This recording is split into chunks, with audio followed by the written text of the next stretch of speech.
mating, sperm will be deposited in maternal tract, and then sperm will move towards oviduct, where known as fertilization site.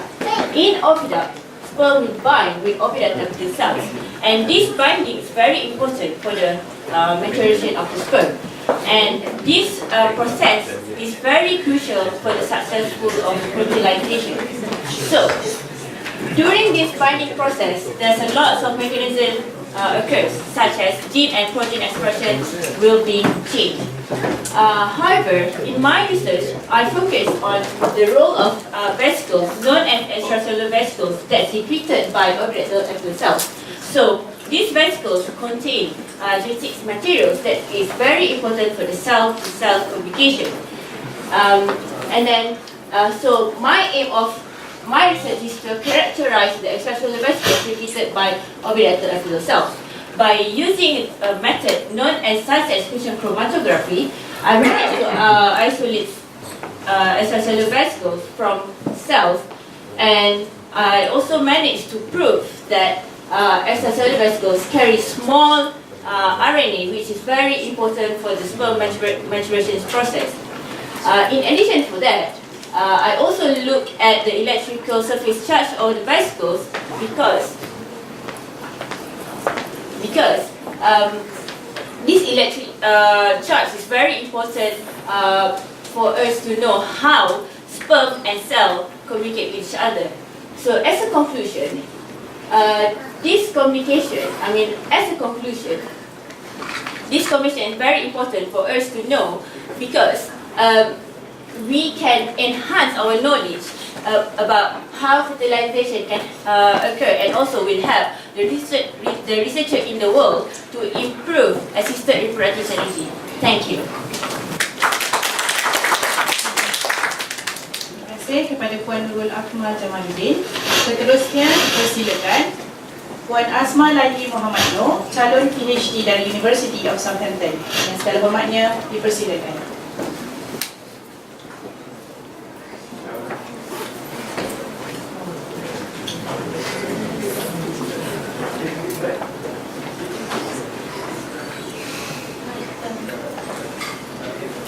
Humanitarian sector exposed to different kinds of change, and as Dorota suggests, that the humanitarian organizations operate in different domains. As a result, a situation where the forces pull and push the actors in different directions. So in order to improve performance and sometimes just to remain operational, the humanitarian organizations often find themselves responding by altering their own practices and structures, and as well as their tools. The forces that push and push the changes form the background of many changes that have taken place within and between these organizations. In response, the humanitarian sector has grown tremendously, have been expanded, and have been joined by new actors. The number of humanitarian organizations involved in this work has also increased substantially, particularly in high-profile crises. As Hoffman put it together, that there have been more crises in more interlocutors combined with more agencies and more capabilities. Human development and emergencies not only become larger, more numerous, and more accessible, but they have also changed in nature, leading to new possibilities to communicating with some ramifications on organizational structures, management, and decision making. The changes that the organization make to themselves affect and alter the humanitarian context. These organizations often have been the pressure from the stakeholders to do better. But in many cases, their responses led the other agencies, donors, and the general public to rethink the meaning, methods, and possibilities of humanitarian action. The changes in humanitarian sector is a dynamic and a continually an evolving process where every element interact with one another. So findings from this research were generated. Findings from this research were generated from an inductive process through a thematic analysis using Bourdieu's theory of field, habitus, and capital as a framework to further analyze and interpret the results. This research attempt to challenge the assumption of hybridization is a feasible and effective approach to improving sustainability of this organization as well as their autonomy. So I argue that without the backing of more powerful actors, the humanitarian organizations do not have the necessary social, cultural, and capital to secure a stable position in the field. Thank you very much. Thank you very much, Puan Asma. Next, I'll present my thesis. You also have 3 minutes only. Yes, sir. Okay, my name is Siti Khadijah from University of Southampton. I would like to present my project entitled The Evolution of Landfill in United Kingdom, specifically in England. Give me a raise of hand for those who had never ever produced any form of waste. None. Give me a hand who had never produced any form of waste today. No. Meaning that human beings are producing waste in daily basis as well as in our lifetime. What is the comparison of us compared to animals? Malayan tiger. For them, they produce biodegradable waste in the forest. For us, because we're staying in the building area, we produce non-biodegradable waste. So this is where my study comes from, the function of landfill as the final destination of waste. Okay, looking at England as a model compared to our country, Malaysia, as a developing country, we are still struggling with dump sites, disposal sites, illegal sites, and we only have 6 sanitary landfill full engineered. Whereby in England, they have landfill numbers increasing rapidly until 1980s, but then they realized that something is wrong if we didn't manage the landfill in a manner. It will bring harm to the environment, it will bring harm to public at large, and also it will bring harm to other species on Earth. So then they have the EU policy to have 0 landfill enforced in 1999.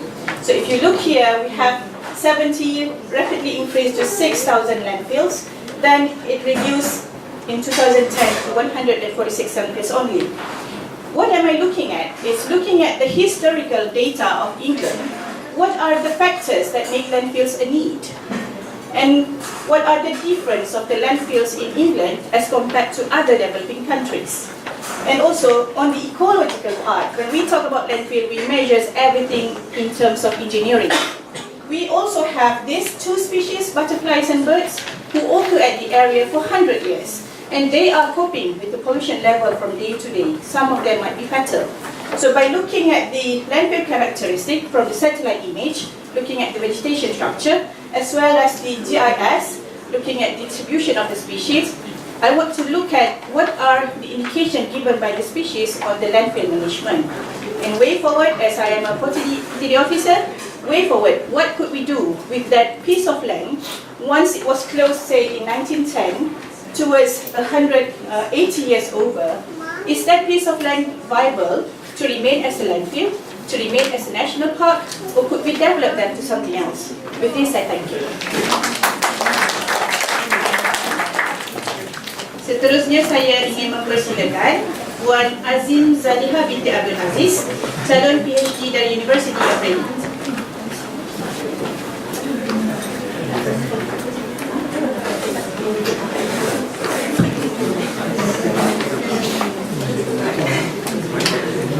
In the world of computer vision, any trial to impersonate an individual by placing a photo, playing a video, or by wearing a face mask in front of face recognition system to get access is called spoofing.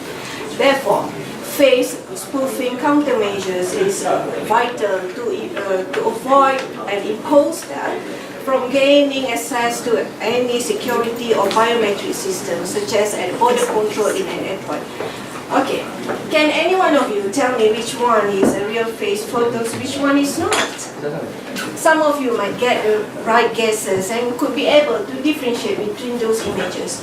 But how to tell a machine or a computer to do this job? This is where my research is all about, to work on countermeasures to reduce spoofing impact on face recognition performances. Reflectance-based analysis is one of the methods used in face recognition studies beside the texture and motion-based analysis. And in my research, I use the reflectance-based properties of each subject to differentiate them. A polarization imaging system is introduced to capture polarized light and also, to obtain polarized light and also to capture polarized images. And polarized light we obtain by placing a polarizer in front of the lights and also in front of the camera lens. Two types of lights we use here: visible lights, near infrared lights, and from the findings from our investigation suggest that near-infrared lights could not be used to differentiate between those images.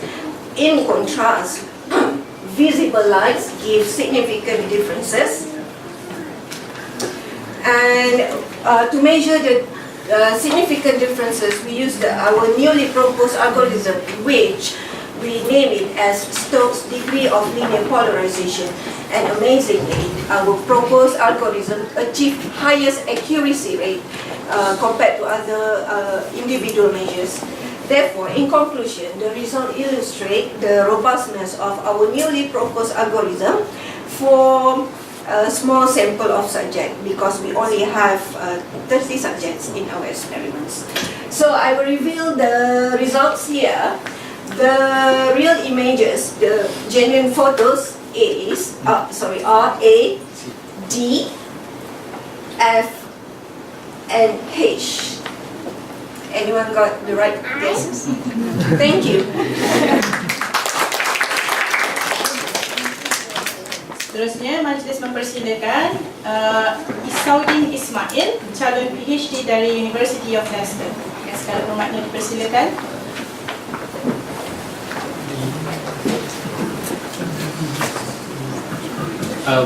Is everyone in this room has insurance policy?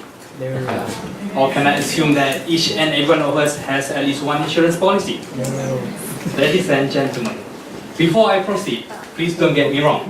I'm not an insurance agent. I'm not standing here to promote or to sell an insurance product, but to explain on my research. So please remain seated. Back to my earlier assumption. If you have an insurance policy, you are considered a policy holder, and you have the right to submit, if needed, your claims and get paid accordingly. Another assumption: assuming an extreme catastrophic event happened, like you can see from my slide here, all of us in this room, or to make things even more severe, all Malaysians submit our claims to insurance company.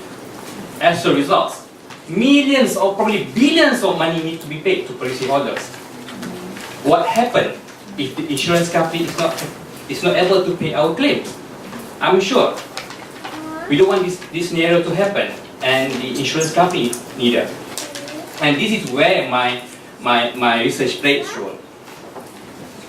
My research focuses on the solvency capital requirement, which is a risk management tool to avoid the problematic scenario mentioned earlier. In other words, my research focuses on the problem of aggregating risk coming from several insurance line of business. And by knowing this, an insurance company will be able to maintain the right amount of capital so that all claims submitted by policyholders can be paid accordingly. Why this research? Because this robust statistical method is very powerful and able to combine different risks coming from different characteristics. Like for instance, fire insurance and building insurance, they are not same. And the study on this area is still very limited and it's good to explore. In a nutshell, my research is able to assist insurance company to determine the right amount of capital and at the same time making sure that this amount of money or capital is not overestimated or underestimated. Thank you. Okay, seterusnya dipersilakan Puan Diana N. Kasimun, calon PhD dari University of Leicester.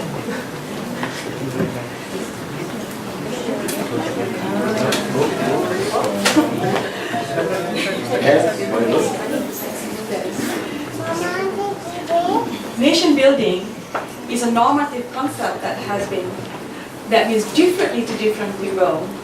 For example, from the Western perspective, nation building is too synonymous with the idea of peacekeeping and nation failures, and then there's a need for military interventions in the process.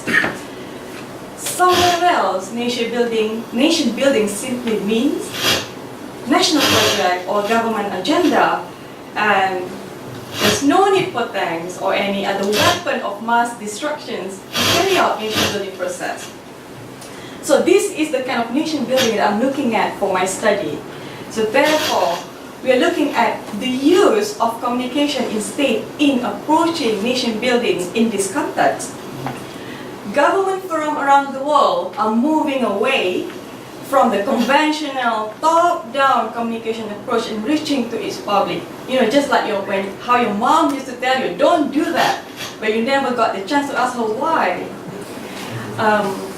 It is noticeable that governments are moving away towards a more citizen-focused approach in reaching to the public.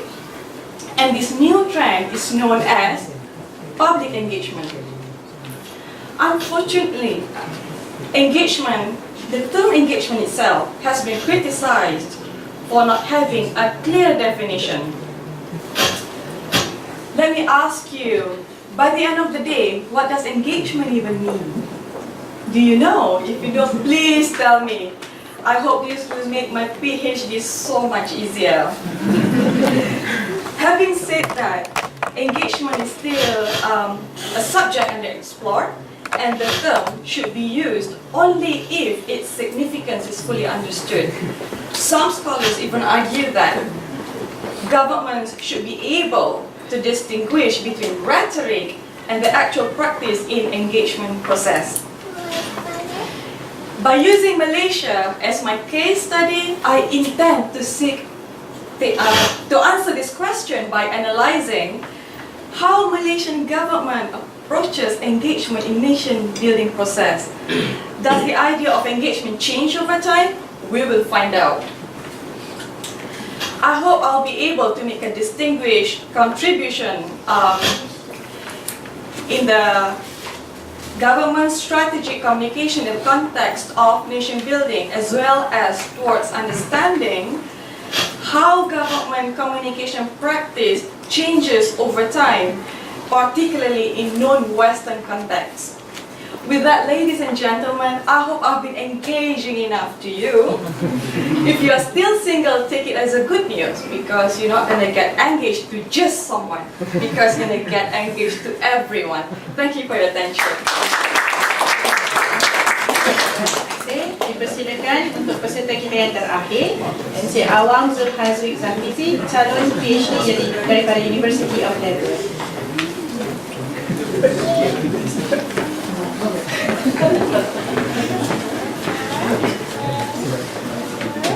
Very good evening, morning. So today I'm just going to present a very brief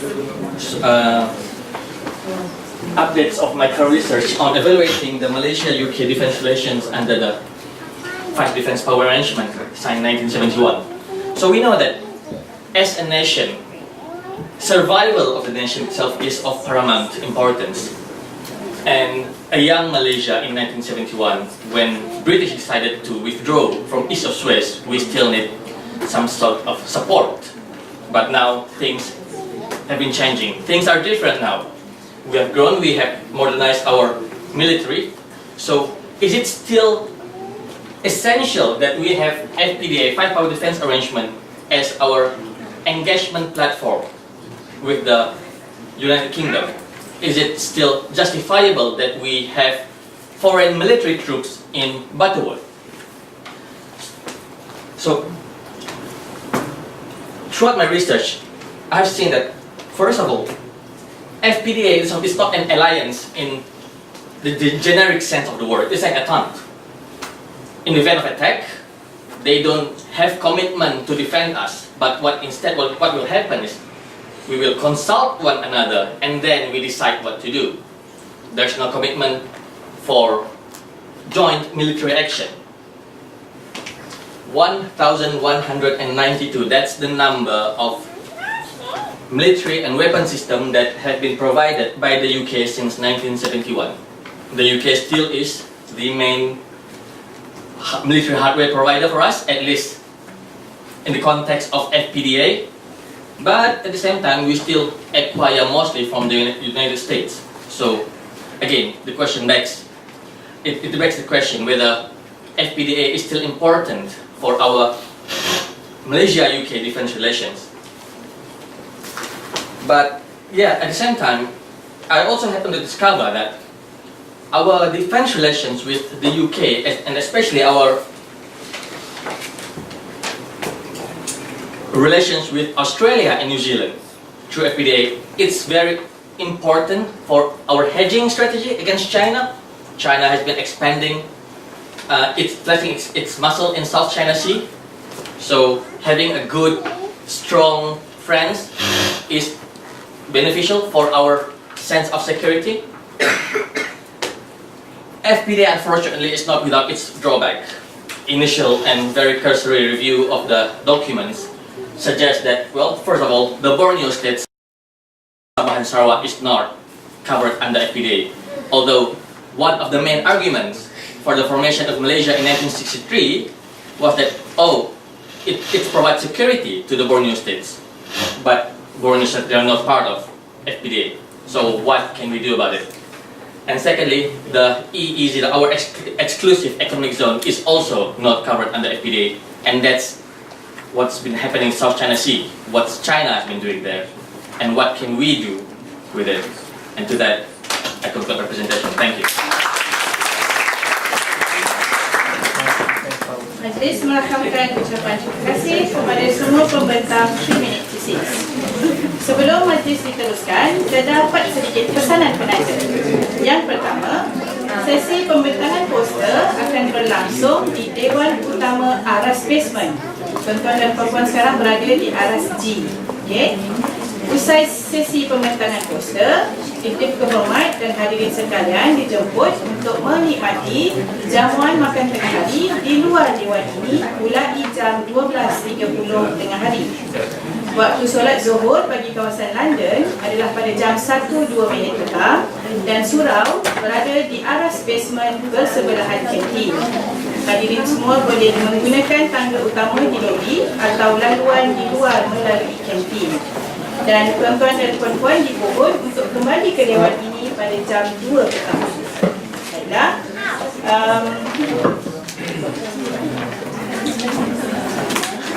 Majlis diteruskan dengan sesi pembentangan poster yang akan diadakan di Dewan Aras Basement dan dijemput semua pembentang poster untuk berada di poster masing-masing dan bersedia untuk memberikan sedikit taklimat kepada dikti kehormat dan kawan-kawan kita yang lain. Dengan segala hormatnya dipersilakan semua pembentang poster.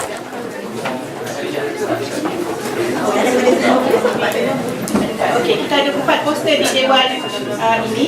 Boleh berada di poster masing-masing.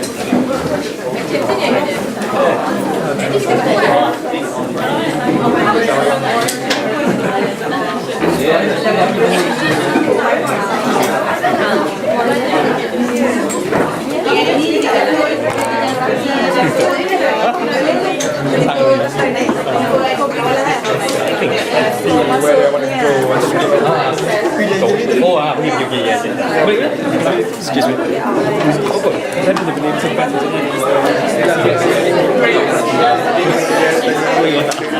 Anak cari benda yang berkaitan.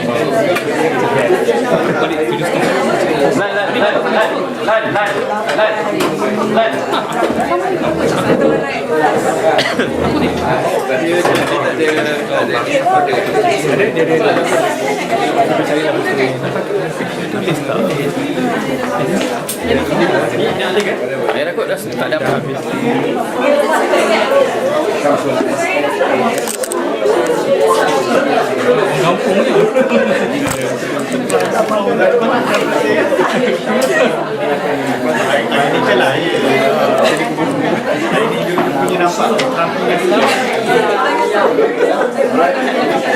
Yeah, mic can be remember you remind me.